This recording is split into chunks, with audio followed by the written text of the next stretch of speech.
Bom, boa tarde, pessoal. Bom dia, boa noite. Não importa o momento que você estiver vendo esse vídeo, esse podcast, ouvindo também. A gente está aqui para conversar um pouquinho sobre o primeiro dia do vestibular do Enem e hoje a gente trouxe uma temática proposta para falar sobre arquitetura hostil.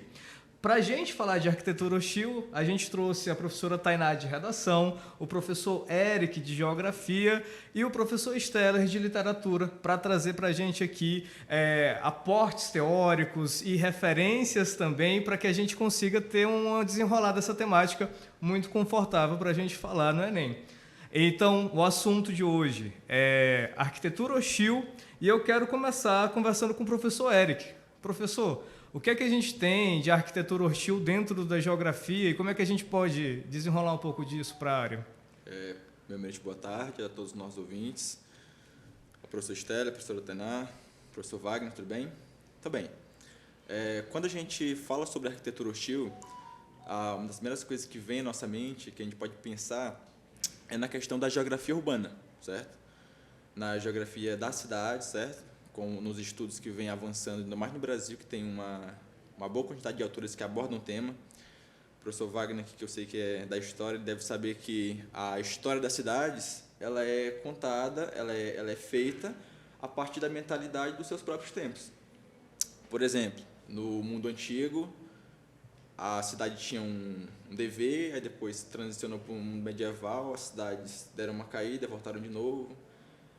Atualmente, por exemplo, as cidades elas são nada mais nada menos que reproduções do espaço capitalista. Sendo assim, nós podemos trazer essa questão para a geografia, porque dentro dos nossos novos espaços urbanos há hoje em dia muitos interesses por trás, e principalmente porque as cidades hoje estão se tornando mais cada vez centros econômicos, culturais, especialmente da questão do poder, certo? Agora, vou passar aqui a palavra para o meu colega aqui, Steller.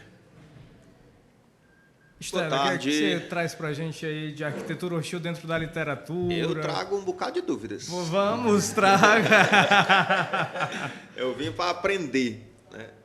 Eu estava ouvindo aqui o nosso geógrafo falar, e interessante quando ele disse que a cidade hoje reflete o sistema capitalista, né? E não tem como a gente falar de sistema capitalista sem falar em desigualdade social. E quando a gente pensa em arquitetura hostil, né, acho que é importante primeiro a gente conceituar para o aluno o que é arquitetura hostil, né? Por que uma arquitetura seria hostil? Ela é planejada para ser hostil? Ela se torna hostil? Essa hostilidade está do uso que é feito dela? Então, são muitas questões que precisam ser levadas em consideração. E a literatura, ela é um reflexo da sociedade. Ela reflete o sistema, ela reflete valores, ela reflete ideologias, ela reflete comportamentos. E a literatura brasileira foi se construindo de modo que a gente consegue enxergar essa evolução urbanística e arquitetônica e como a arquitetura consegue influir de modo positivo ou de modo negativo na vida das pessoas.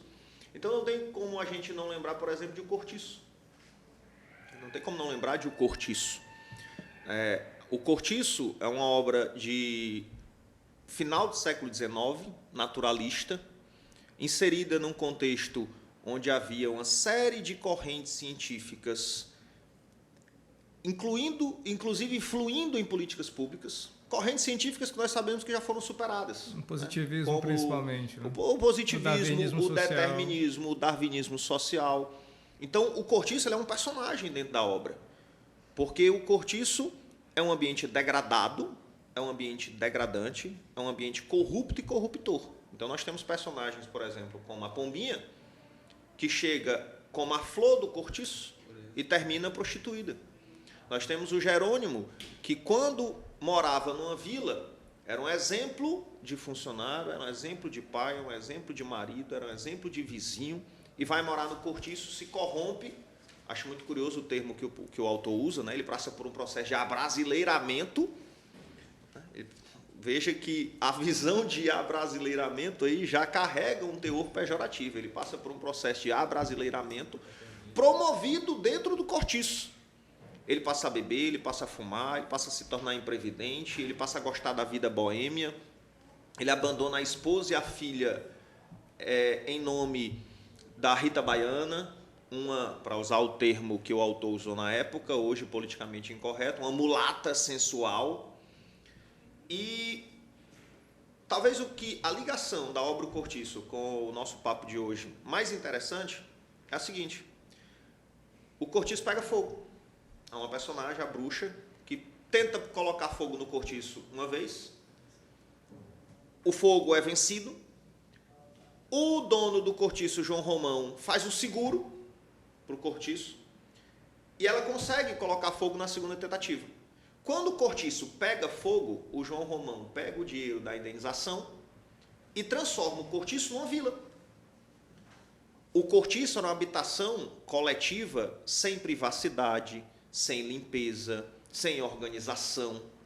Por isso esse ambiente degradado se tornava corruptor. Quando ele transforma o cortiço numa vila, o que ocorre? A maioria dos moradores não conseguem mais bancar o aluguel naquela vila.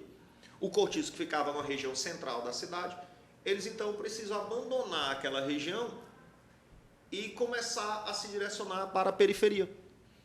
E esse processo de favelização, esse processo de espalhar, né, ou higienizar o centro, era o termo que se usava, né, jogando a pobreza, a miséria para a periferia, começa naquela etapa. Está relacionado a um processo de industrialização, de requalificação urbanista. E aí o professor Wagner poderia falar, por exemplo, do Pereira Passos. Sim, com certeza. Do Bota Abaixo, que o Lima Barreto critica bastante em muitas de suas crônicas, né? Vamos fazer esse gancho aí com E aí Pereira Passos. que a gente entra na reforma urbana do Rio de Janeiro. Naquela época, em 1904, era a capital do Brasil e o Rio de Janeiro tinha que se atualizar, tinha que mostrar a modernização atrelada à industrialização que estava já no processo de segunda revolução industrial. A gente tem, então, o prefeito do Rio de Janeiro, Pereira Passos, trazendo a modernização e a reforma do Rio de Janeiro, colocando justamente o bota abaixo nos cortiços. Como você trouxe a referência do livro do Cortiço e como o Eric falou lá no comecinho, da reprodução do sistema capitalista.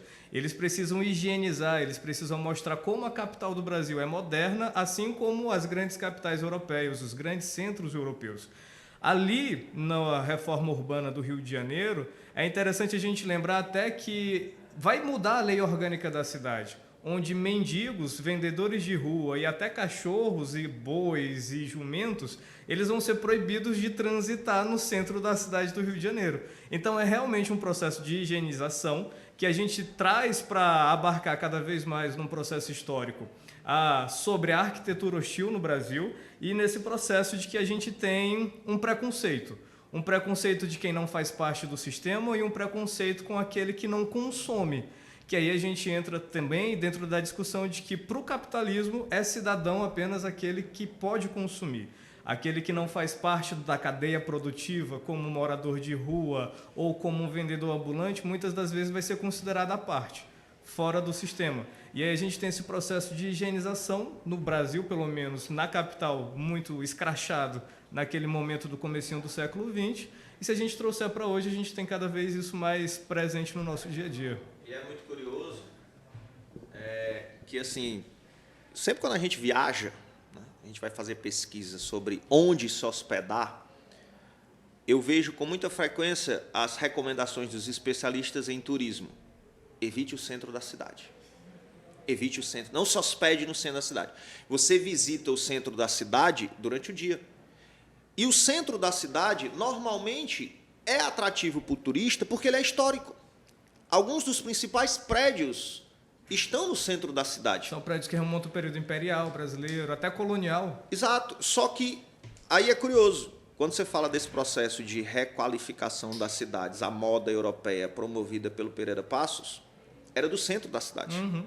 O centro da cidade precisava ser um lugar atrativo, sobretudo para a burguesia, sobretudo para a elite. Então, eu tenho que ter ruas largas, eu tenho que ter veículos de transporte, novas avenidas, eu tenho que ter parques, eu tenho que ter passeio público.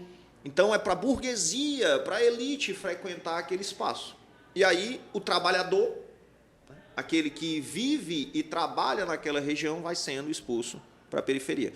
De modo que hoje nós já temos o inverso. Os centros foram se tornando lugares vistos como perigosos, como não atrativos, como populares. E a burguesia foi se afastando do centro. E a elite foi se afastando do centro. E o centro se torna um lugar que o turista não deve, né, visitar à noite. A gente entra na teoria do estigma, que a gente deixa um local estigmatizado. Você quer falar? Quero, por favor. Rapidinho, para a gente passar para a Tainá aqui na redação. Sintetizar tudo isso aí no texto. Com licença, porque assim, rapidinho. Que eu sei que desse termo aqui a dona Tainá gosta muito, que é a questão que o professor Estela abordou aqui, para a gente fazer a interdisciplinaridade, porque eu particularmente sou um apaixonado pela literatura, principalmente a brasileira.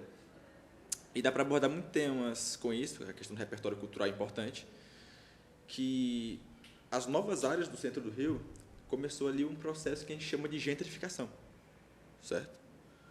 Para quem não sabe, de uma maneira assim bem básica mesmo, uma maneira bem clara, é uma mudança que há de certos padrões, certas áreas da cidade, por determinadas, vou dizer assim, pressões de especulação imobiliária, de novas mudanças na questão dos centros, da questão do modelo urbano, etc.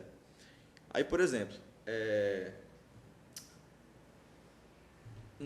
de uma maneira bem abrangente, nacional, quando houve a Copa do Mundo do Brasil em 2014, houve a construção do estádio do Corinthians, lá em Itaquera, na região leste paulista, que aquela região era muito conhecida por ser uma região um pouco mais violenta, por ser uma região mais que as pessoas não queriam ir, pouco atrativa. Com a construção desse estádio, fez o quê? Melhorou a localização e assim valorizou muito aquele local, fazendo com que muitas daquelas pessoas fossem expulsas ou fossem atraídas, certo?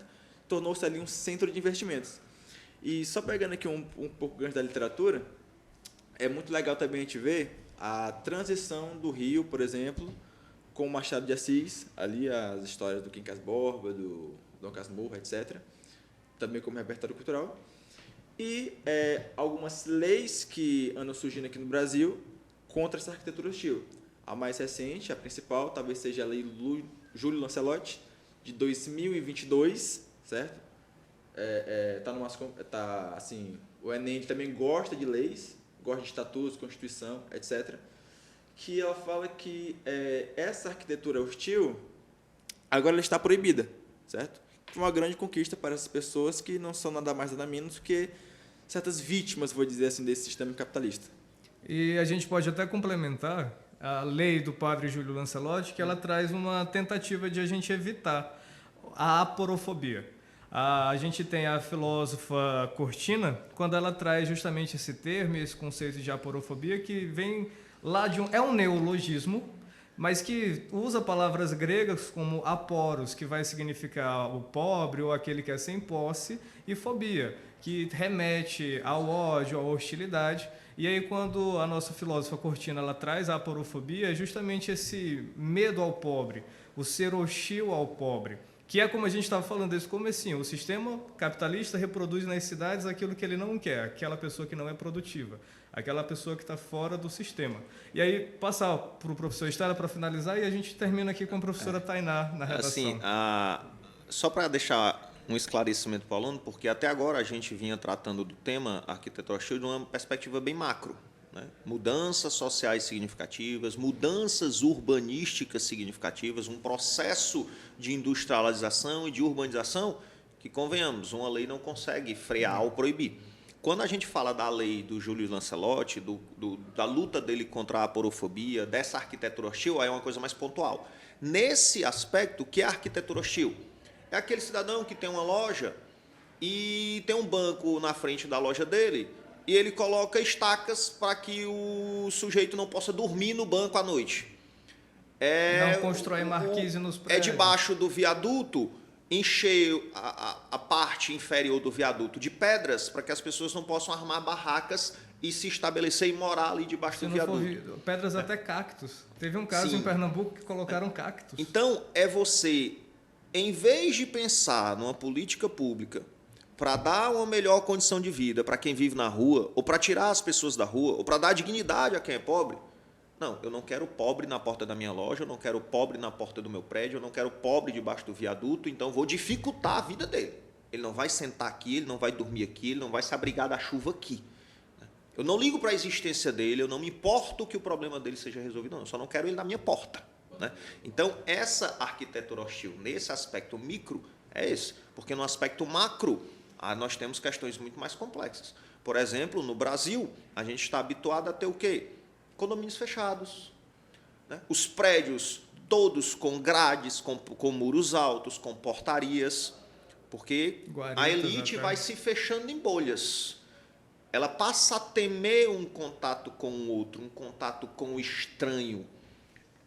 Então, a nossa elite, ela sempre viu o pobre, ela sempre viu o outro como um estranho, como um inimigo, como uma ameaça. Então, ela vai criando alternativas, ela vai criando estratégias, inclusive urbanísticas e arquitetônicas, para se isolar. Ela vai se isolando cada vez mais numa bolha de privilégio e vai afastando o pobre, que é estranho, que é estrangeiro, que é ameaçador, para fora. E aí nós temos vários livros que podem ser usados como repertório para isso. Né? A gente tem, por exemplo, o Quarto de Despejo, da Carolina de Jesus, porque esse processo não ocorre só no Rio de Janeiro. A Carolina de Jesus mora na primeira favela de São Paulo. E é muito interessante a metáfora que ela usa de quarto de despejo. Por que a favela é o quarto de despejo? Porque é onde as tralhas, o lixo, aquilo que não serve mais, que você não quer que as visitas vejam, são jogadas, são colocadas. Então, a cidade, a elite, começa a jogar para a favela, para a periferia, para longe da vista, aquilo que ela não quer ver. Ela não quer resolver o problema, ela não quer entrar em contato, ela não quer ver. Né? Nós temos o Naziazeno com os ratos, nós temos livros mais contemporâneos, como o Sol na Cabeça, do Giovanni Martins, que se passa predominantemente na favela, e que os personagens da favela descem a favela para invadir um espaço que é um espaço de lazer dessa elite. E aí é curioso como, embora o espaço seja público, eles revelam um incômodo, como se eles estivessem invadindo um espaço que não lhes pertence. Isso fica muito evidente no conto Rolezinho, que falou sobre um fenômeno social que marcou a nossa vida há uma década, mais ou menos. Porque a elite não está acostumada a ver pobre no shopping, a ver preto no shopping. Então, quando grupos de adolescentes negros de uma comunidade vão para o shopping, gera medo, gera uma reação negativa por parte de quem está acostumado a ver aquilo como um ambiente privado, que não é. Então, assim, se a gente for falar aqui, a gente não... Ficar à tarde. E eu acho que Vamos agora ver como a nossa professora de redação vai costurar tudo isso. Rapaz, que desafio. Eu acho que o maior desafio dos alunos realmente é esse. Pegar a minha aula de geografia, de literatura, com tanta interdisciplinaridade, e sociologia, história, e tentar encaixar. Porque quando se deparam com o seguinte tema, né, as implicações da arquitetura hostil no contexto brasileiro, já tem esse recorte. E aí eu não tenho como falar de implicações sem mencionar as causas políticas, as causas sociais. E quando o professor Stella dividiu, olha, nós falamos primeiro da parte macro, da parte política da arquitetura hostil, e depois nós entramos com a micro, que é a parte social. E aí, quando eu veio com essa parte histórica, professor Mohamed, exatamente, e o Eric começou falando sobre urbanização. Eu não tenho como falar de urbanização sem lembrar da Escola de Chicago, quando Robert Parker, George Simon elaboram lá o conceito de cidade justamente como um laboratório social. E entra lá as bases do naturalismo com o Steller. Como? Como o determinismo muda o comportamento das pessoas dentro da cidade. Então, para o meu aluno, seria maravilhoso, professor Steller, começar o tema com Carolina Maria de Jesus, ou com a obra naturalista que o senhor falou, o Cortiço. Eu lembrei agora a teoria das janelas quebradas, também se encaixa muito bem como repertório social nesse contexto. Mas tudo costurando como a arquitetura hostil está presente a nível histórico mesmo na sociedade brasileira, como ela está enraizada. E quando o professor Wagner veio para mim com Cortina, falando sobre a aporofobia, ele retrata o quanto a sociedade banaliza também o processo de estigmatização social, lá de Irving Goffman também. Como assim, Tainá? Lembro de invisibilidade social. com Simone Beauvoir. Como a sociedade ela banaliza, negligencia as dificuldades, as situações degradantes impostas a outros grupos, a grupos minoritários. Não é por mais que não seja uma pequena parcela da população, mas é o que representa a nível histórico, infelizmente. O Milton Santos, Sim. também nosso querido, ele tem alguns livros relacionados à urbanização.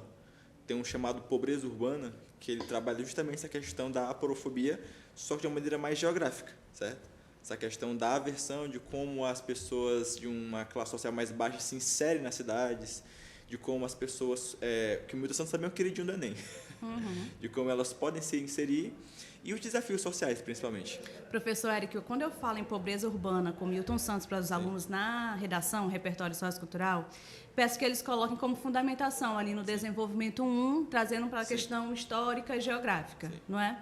E aí entra a outra parte, ele tem uma obra chamada As Metamorfoses do Espaço Urbano, que foi justamente o que o professor Steller falou. Como se dá a transformação das cidades com esse processo de estigmatização. Tainá, lembrei aqui que tem uma tal de competência, acho que é a competência 5, que fala de proposta de intervenção, né? É com o senhor mesmo. E aí, eu lembrei agora, porque, a gente apontou muitos aspectos negativos, Sim. e as causas, e as consequências, e como resolver? Né? E o que eu, como aluno, posso propor como uma possível solução, né, para esse problema? Eu lembrei numa comunidade no México, acho que é Las Palmitas o nome, que é uma favela. Uma favela degradada, lixo, sujeira, pichação, altos índices de criminalidade. E um grupo de artistas de rua, um grupo de grafiteiros, propôs uma intervenção urbana lá. Então, eles foram até a comunidade, falaram com as lideranças da comunidade, eles pintaram todas as casas da comunidade. Você vê as fotografias da comunidade à distância, é linda. Porque eles pintaram todas as casas com cores muito vivas. É um amarelo vivo, é um verde vivo, é um azul vivo, é um rosa vivo. Então, parece assim, uma chuva de confetes. E os meandros da comunidade, os becos, as escadas, as praças, as quadras esportivas foram todas grafitadas. E eles envolveram os jovens da comunidade. Né? Aqueles que tinham talento para tal participaram da pintura, do grafite. Eles deram oficinas sobre grafite. E depois que a comunidade passou por esse processo, vamos dizer, de requalificação, feito por artistas, pela própria sociedade, sem intervenção do dinheiro público ou dos órgãos públicos, os índices de criminalidade diminuíram. A própria comunidade passou a ter um zelo maior pelo lugar. Então, o descarte de lixo ficou organizado. Um passa a vigiar o outro, você está zelando pela nossa comunidade. Exatamente, um senso de identidade foi criado, um senso de pertencimento foi criado, um senso de eu participei da melhoria deste lugar, né? E agora eu me sinto mais satisfeito morando aqui. Sim. Então, aquelas sensações de estigmatização que o termo comunidade, que o termo favela sempre traz, foram, de alguma maneira, alteradas ali. Né? Então, usar a arte nesse tipo de intervenção urbana para requalificar um lugar que foi socialmente, pelas forças capitalistas, estigmatizado, é uma proposta de intervenção, de repente, interessante. Né? É o que o senhor está falando, resgatar a função social da arte nos espaços urbanos. E a grande sacada da competência 5, da proposta de intervenção, é criar um programa. Então, qual programa poderia resumir a ideia do professor Steller? Programa Nacional de Arquitetura Coletiva, reconstruindo a função histórica da arte, reconstruindo ali ou desenvolvendo o senso de pertencimento social, identidade social, que é o que envolvendo o professor tá políticos, arquitetos, urbanistas, artistas, empresários, líderes sociais, né? Porque realmente não é um confronto, uma briga, uma luta que vai ser vencida rapidamente pela participação de poucas pessoas. Né? Eu acho que tudo se resume a um analfabetismo urbano, conceito desenvolvido lá por Hermínia Maricato, de como nós devemos repensar o processo de urbanização, de avanço e progresso brasileiro. Bom, é isso. Foi Eu pensei que a gente ia perfeito. conversar durante 1 hora sobre um tema tão complexo. Não, mas é isso.